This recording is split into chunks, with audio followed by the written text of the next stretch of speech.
There is a particular kind of pride that does not come from wealth, or beauty, or royal blood, but from something far more intimate, the quiet, absolute certainty of a person who knows, without a shadow of doubt, that their own two hands can do a thing better than anyone else alive.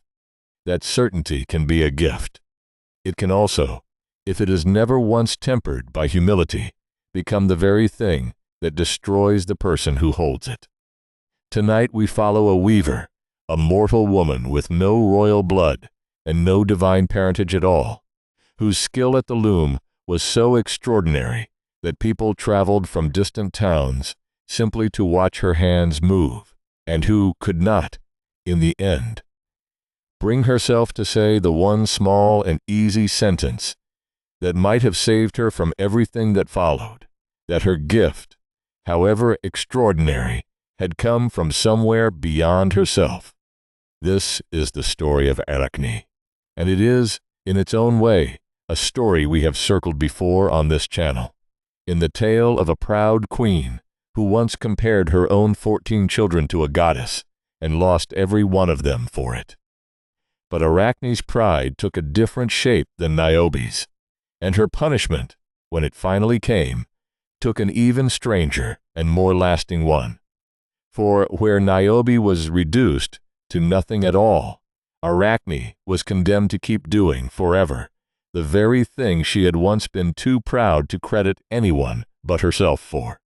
She was born, the old poets tell us, in Lydia, the daughter of a humble dyer of wool named Idmon, a man whose own trade, soaking raw fleece in the rich purple dye extracted from shellfish, a craft respected but hardly glamorous, gave his daughter no particular advantage of birth or fortune to explain what she eventually became. And yet Arachne, from a very young age, displayed a gift at the loom that seemed to belong to an entirely different order of skill than anything her father's ordinary trade might have prepared her for. She could take raw wool and spin it into thread finer than anything the other women of her town could manage, and then weave that thread into cloth so intricate, so perfectly balanced in its color and its pattern, that people began, before she was even fully grown, to travel considerable distances simply to watch her work. It was not merely that her finished tapestries were beautiful, though they were. It was the watching of the work itself that drew crowds. The old tellings insist. The sheer and effortless grace with which her hands moved across the loom, gathering the wool into thread, and the thread into pattern, with a fluency that seemed less like ordinary human labor, and more like some kind of private, unhurried magic. Word of her extraordinary talent spread, as such things always do in these old stories, until even the wood nymphs of the surrounding hillsides, the old poets tell us, would leave their own quiet groves to come and watch her at her loom, and the local farmers and their wives would gather at the edge of her workshop, marveling not only at the finished cloth, but at every individual motion that produced it. The way she gathered the fleece before spinning, the way she wound the finished thread into its ball, the way her shuttle darted back and forth across the warp with a speed and a precision that seemed to leave no room at all for a single wasted movement. It is worth pausing on the particular character of this fame, because it was not the fame of a princess or a priestess, admired for the accident of birth or the favor of a temple appointment. It was the rarer and, in its own way, purer fame of a craftsman whose gift belonged entirely to her own labor, earned stroke by stroke and season by season, at an ordinary loom in an ordinary workshop, with no royal blood and no divine parentage, to explain away how far beyond her neighbors she had risen. The nymphs who came down from the hills to watch her did not come because a god had commanded them to, or because any prophecy had marked her out in advance. They came because what her hands produced was, by any honest measure, worth crossing a hillside to see. And it is precisely this earned and honestly won admiration that makes the story that follows so much sadder than it would have been had she simply been born extraordinary and taken it for granted from the cradle. And it was here, in the middle of all this well-earned and entirely understandable admiration, that the trouble in Arachne's story truly began. For those who watched her work, dazzled by what they saw, would often ask her, quite naturally, where such a gift had come from, assuming, as any reasonable person of that age would have assumed, that a talent of this magnitude must surely have been taught to her, or blessed upon her, by Athena herself, the goddess of wisdom and of craft, patron of every weaver and every artisan throughout the whole of the Greek world. And Arachne, every single time the question was put to her, gave an answer that grew, with each repetition, more defiant and more dangerous. She denied it outright. She insisted, with a pride that only seemed to sharpen the more often she was asked, that she owed her skill to no one, not to any teacher, and certainly not to any goddess's blessing or intervention. She had learned this craft, she told her admirers, entirely on her own, through nothing but her own natural talent and her own tireless practice. And she resented, more and more openly as her fame grew, the suggestion that Athena deserved any credit whatsoever for hands that were, after all, her own. It is worth pausing here, before the story turns dark, to notice exactly how reasonable Arachne's underlying claim actually was, at least on its surface. She had, in fact, worked tirelessly to develop her own skill. She had, in fact, never received any direct or visible instruction from any god. In a purely factual sense, her denial was not even entirely a lie. But the old Greek world she lived in did not measure piety by strict factual accuracy alone.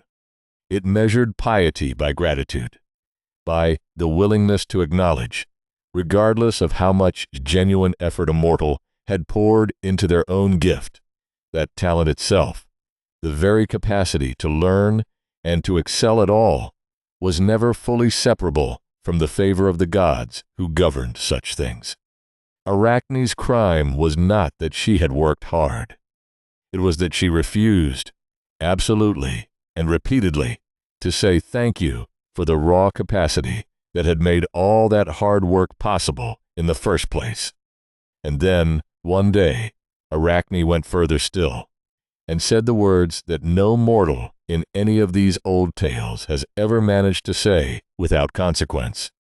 Growing tired, perhaps, of being asked the same question again and again, or simply carried too far by the accumulated weight of her own unbroken confidence, she declared, openly, and to whoever happened to be listening, that her skill did not merely rival Athena's own, it surpassed it. Let the goddess herself come and compete against me, she is said to have announced, and I will prove before anyone who cares to watch that I am the greater weaver of the two of us. It was a challenge thrown, quite literally, into the open air, aimed at a goddess whose own particular domain, of every domain the Olympians governed, happened to be exactly the one skill Arachne was boasting about. As though a mortal singer had stood up in the middle of a crowded hall and challenged Apollo himself to a contest of music, forgetting entirely that some challenges are simply too dangerous to issue out loud, however justified the challenger's confidence in their own talent might actually be. Athena, hearing this boast carried up to her on Olympus, was not inclined to let it pass without at least offering the proud young weaver a chance to reconsider before the matter went any further.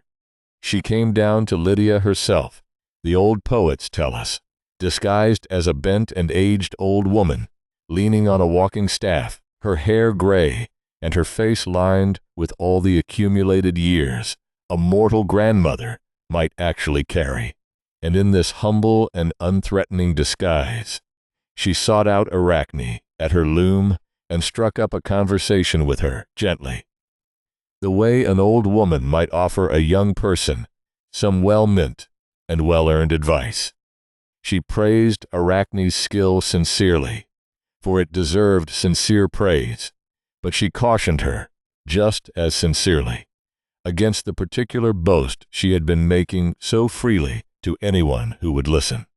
"Seek the praise of mortals all you like," the disguised goddess told her, "for your gift is real, and your fame among ordinary people is well deserved. But do not seek to place yourself above a goddess in the very craft that goddess herself presides over. Ask Athena's forgiveness for the boast already spoken," the old woman urged her, "and the goddess, who is not without mercy toward the truly repentant, will surely grant it." It was, in every sense the old tellings intend us to understand it, a genuine and generous final offering of mercy, one last open door, through which Arachne might have stepped back from the edge of her own pride, and lost nothing at all in the process, her reputation intact, her skill still celebrated, her life continuing exactly as it always had, except now tempered by the one small acknowledgment the whole conflict had ever actually required of her. And Arachne, given this final and gentle chance, refused it completely. She turned on the disguised old woman with open scorn, telling her sharply to save her tired advice for her own daughters or granddaughters, if she had any, and declaring that she was perfectly capable of managing her own opinions without an old woman's meddling. And then her pride, evidently only inflamed rather than softened by the intervention, she repeated her original challenge even more boldly than before, wondering aloud, with open contempt, why Athena herself had not simply come to answer the challenge in person, as though the goddess feared to accept it. At this, the disguise fell away entirely, and Athena stood before her in her own true and radiant form, no longer a bent old woman leaning on a staff, but the goddess herself. And the small crowd of onlookers and nymphs who had gathered to watch, understanding at last exactly who had been standing among them all along, fell instantly to their knees in reverence and fear. Arachne alone, the old poets tell us, did not kneel, and did not flinch, and did not even now, at the very last possible moment, take back a single word of her boast. Whatever fear the sudden revelation of a goddess's true presence might reasonably have struck into any ordinary mortal, Arachne's confidence in her own skill, or perhaps simply her own wounded and now thoroughly committed pride, would not allow her to back down. She merely flushed, the old tellings say, with a moment's understandable shock, and then composed herself and accepted the contest exactly as it now stood, goddess against mortal, in plain sight of everyone gathered to watch. 2 looms were set up side by side, and the contest began, and here the old poets, who so rarely pause to describe actual craftsmanship in loving technical detail anywhere else in the whole of Greek myth, slow down deliberately to describe exactly what each of the 2 weavers chose to depict, because the choice each of them made tells us everything we need to understand about the 2 very different women, mortal and divine, sitting at those looms. Athena wove a tapestry of magnificent and deliberate dignity. At its center, she depicted the great council of the 12 Olympian gods in their full and solemn majesty, and beside that central scene, she wove the story of her own contest with Poseidon for the patronage of Athens, the very founding myth of her own most beloved city, a tale of divine gifts offered in generous competition and judged, in the end, fairly. And around the borders of this grand central design, Athena wove 4 smaller and far more pointed scenes, each one depicting a mortal who had once dared to challenge or compete with the gods and had been justly and permanently punished for it. An old king who had once claimed to sing more sweetly than the muses, turned into a mountain crane, still crying out his ruined boast to the sky. A queen who had compared her own beauty to Hera's own, and been transformed into a bird whose harsh cry no longer resembled anything like song. A mortal woman who had once been named a rival to the goddess Hera herself, and was reduced, for her presumption, to weeping stone, very much like the fate this channel has already followed in the story of Niobe. 4 scenes, 4 warnings, each stitched with the same exquisite and unmistakable skill as the grand and dignified centerpiece beside them, so that no one studying the border of Athena's own tapestry could later claim they had not been given fair notice of exactly what happened in this world to mortals who forgot their place. It was a warning worked so beautifully into the border of her own tapestry that it could not possibly be mistaken for anything other than exactly what it was. And it is worth noticing that Athena, unlike Arachne, chose to spend her one and only chance to speak through this contest, not in open insult, but in careful, dignified caution, offering her opponent one final and unmistakable warning even in the very act of competing against her. Arachne, working at her own loom beside the goddess, wove something altogether different and considerably more dangerous. She chose for her subject not the dignity and majesty of Olympus, but its scandal, a whole tapestry given over entirely to depicting the many deceptions and disguises the gods, and Zeus above all had used across the centuries to pursue and seduce and deceive mortal and immortal women alike.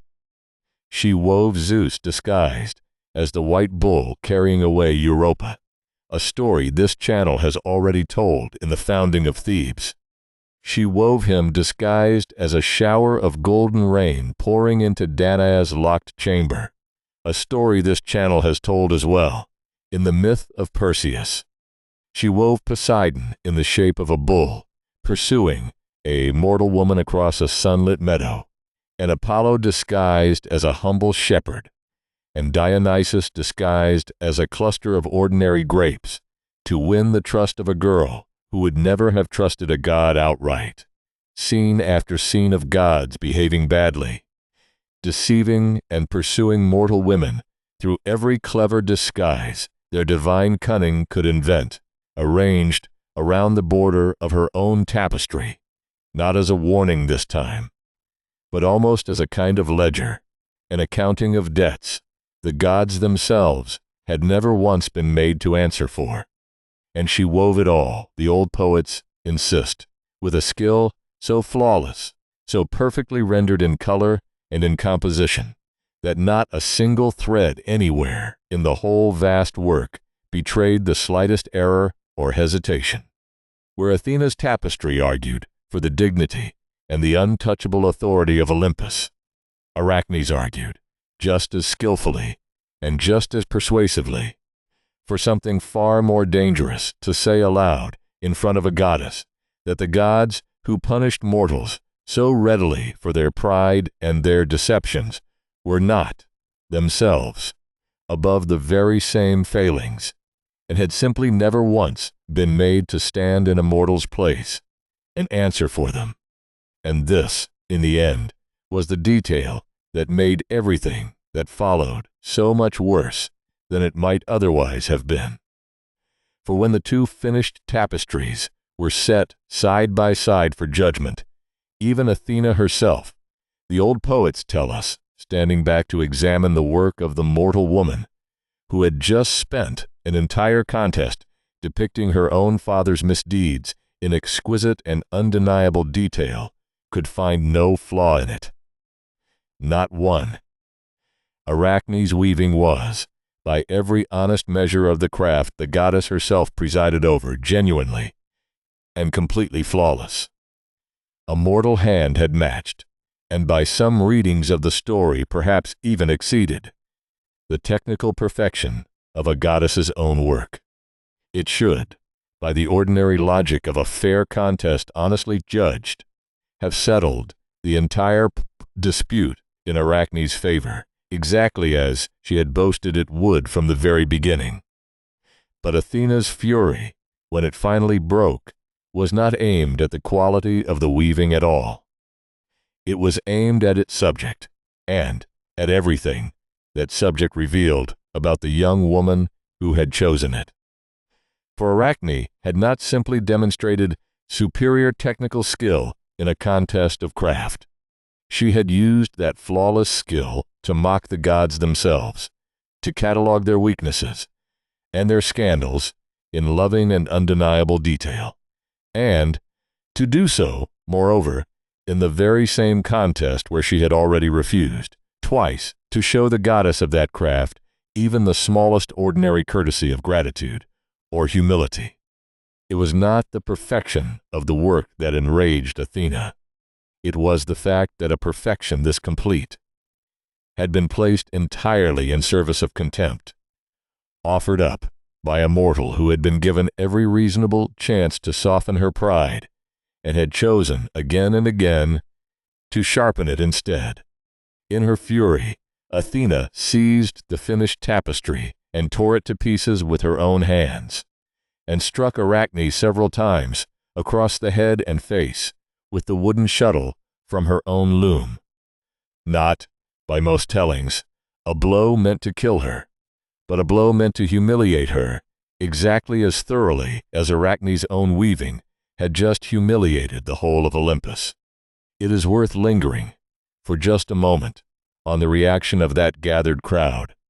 The same nymphs and farmers and neighbors who had once traveled miles simply to admire the graceful motion of Arachne's hands at the loom, because their silence at this moment tells its own quiet part of the story.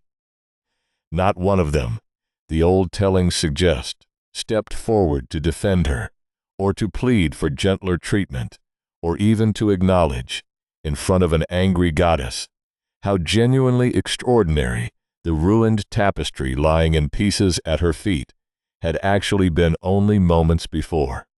Admiration, it seems, is a fair-weather loyalty in these old tales, as often as it is in our own. Freely given, while a gift is winning, and just as freely withdrawn the instant that same gift draws down the anger of a power no mortal crowd could ever hope to protect its favorite against. Arachne, who had built her whole sense of herself on the praise of exactly its crowd, now stood before them, utterly alone, her greatest work torn to threads on the ground. Between her and the goddess, she had never once managed to bring herself to thank. Arachne, struck down and disgraced in front of the very crowd who had once traveled miles simply to admire her, could not bear what had happened to her. The pride that had carried her, unbending, through every single warning the story had offered her, broke all at once, and completely, the moment it finally met a consequence it could not simply outweave or outargue. In her shame and her despair, she took a length of rope and fashioned it into a noose, and attempted to hang herself, unable to imagine continuing to live with the public ruin of everything she had once been so completely and so publicly certain of. And here, at the very last and darkest moment of the story, Athena's own fury finally gives way to something more complicated than simple punishment. Seeing Arachne dying by her own hand, the goddess relented, at least partially, and would not allow her to die completely. She loosened the rope, the old poets tell us, and pulled Arachne back from death. But the mercy she granted was strange and lasting, and shaped as precisely and as pointedly as the punishment that had preceded it. She sprinkled the dying woman with a strange herb, and as it touched her skin, Arachne's body began to shrink and change, her limbs thinning and multiplying, her hair falling away, until the proud weaver, who had once challenged a goddess to a contest of skill, had become something small and dark and eight-legged, spinning thread now, not from wool at a wooden loom, but from her own body, forever, without pause and without rest. Live on, the goddess is said to have told her as the transformation completed itself, and go on weaving, exactly as you always claimed you could do better than anyone alive. And so shall your whole line after you forever. The old poets who first set this transformation down clearly meant for the word itself to carry the whole weight of what had happened, for they gave this small, dark, eight-legged creature a name drawn directly from the woman she had once been, Arachne, the very Greek word that would come to mean spider in every language descended from it, so that the mortal weaver did not simply become an insect. She became the entire category the insect belongs to, her old name emptied of its person and refilled permanently with her punishment. Every child who has ever pointed at a web in the corner of a room and asked what spun it has been asking, in some small and unknowing way, after Arachne herself, 3,000 years and countless generations removed from the loom where her story actually began, it is worth sitting for a long moment with the particular and unusual shape of that punishment, because it is genuinely different from nearly every other transformation we have followed. Across this channel's many stories, Niobe, boasting of her 14 children, was reduced to weeping, motionless stone.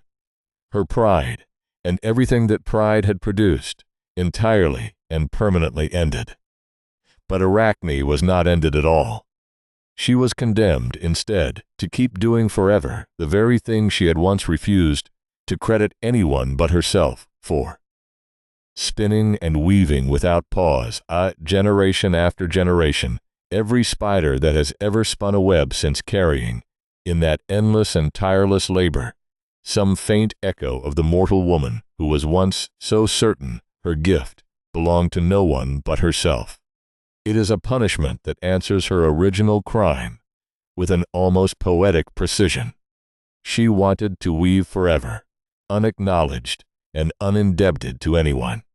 And so forever she does, except that every web she or her countless descendants have ever spun since stands as a permanent and living reminder of exactly the goddess whose favor she once refused to acknowledge, her endless craft becoming, against her own original wish, the very proof of the divine power she insisted she did not need. There is a quieter question worth asking before we let this story close about which of the two weavers this old myth actually asks us to admire more, because the honest answer is more complicated than a simple tale of hubris punished usually allows. Arachne's tapestry, the story tells us, without any hedging at all, was genuinely flawless, a mortal woman, working entirely from her own two hands and her own hard-earned skill, produced something a goddess herself could not find fault with. There is real and considerable talent in that. Talent the story never once denies or diminishes, even as it condemns the pride that came bundled together with it. And Athena's own tapestry, for all its dignity and its careful warnings woven into the borders, was also in its own way a kind of boast, a goddess, reminding a mortal audience through the very choice of her own subject matter exactly which side of this contest held the real power to punish. Perhaps the old story is not really asking us to decide which weaver was the better artist at all. Perhaps it is asking us something quieter and more uncomfortable than that, whether raw talent, however extraordinary, however genuinely and fairly earned, can ever really stand entirely alone, unaccompanied by at least some small and ordinary humility toward the powers, human or divine, that first made such talent possible to develop in the first place. It is worth setting Arachne's story one final time beside Niobe's own, since the two tales have echoed one another all the way through this retelling. For the comparison sharpens something about each of them that neither story quite manages to say on its own. Niobe's pride was the pride of abundance, of counting and comparing and insisting that more was simply mathematically better, a boast that could be answered, point for point, by the gods taking away exactly what she had boasted of, until nothing at all remained. Arachne's pride was a different, and in some ways, a harder thing to simply argue down, because it was not built on comparison of quantity at all, but on a claim of pure, demonstrable quality. A claim the contest itself, when it finally came, proved to be entirely true. Niobe was wrong about the gods. Her 14 children never actually outweighed a goddess's favor, whatever the raw numbers seemed to suggest. Arachne was not wrong. Her tapestry really was flawless. And it is precisely this, the fact that her one unforgivable error was never a matter of skill at all, but only ever a matter of gratitude, that makes her story linger so uncomfortably in the mind long after Niobe's grief has settled into its own familiar and expected shape. And so we return, at the end, to the question this whole long and thread-bound story was quietly built to ask. What is the difference between confidence, which every true artist needs in order to create anything worth making at all, and the particular kind of pride that refuses, absolutely and repeatedly, even the smallest gesture of gratitude toward whatever made that confidence possible? Arachne was never wrong about her own skill. Every measure the story gives us confirms that her gift was real and rare and genuinely equal to a goddess's own. Her tragedy was never a tragedy of talent at all. It was a tragedy of refusal. The refusal offered every reasonable chance to soften it, to simply say the one small and true thing that might have let her keep everything she had already, fairly and honestly, earned. Rest now. Let the old loom in that quiet Lydian workshop fall silent at last, its threads unraveled, and its weaver transformed, and somewhere in a corner, not too far from where you are resting now, if you look closely enough before you finally close your eyes, you may find a small and patient shape, still spinning, still weaving, still proving, thread by careful thread, exactly the gift she was once too proud to share the credit for.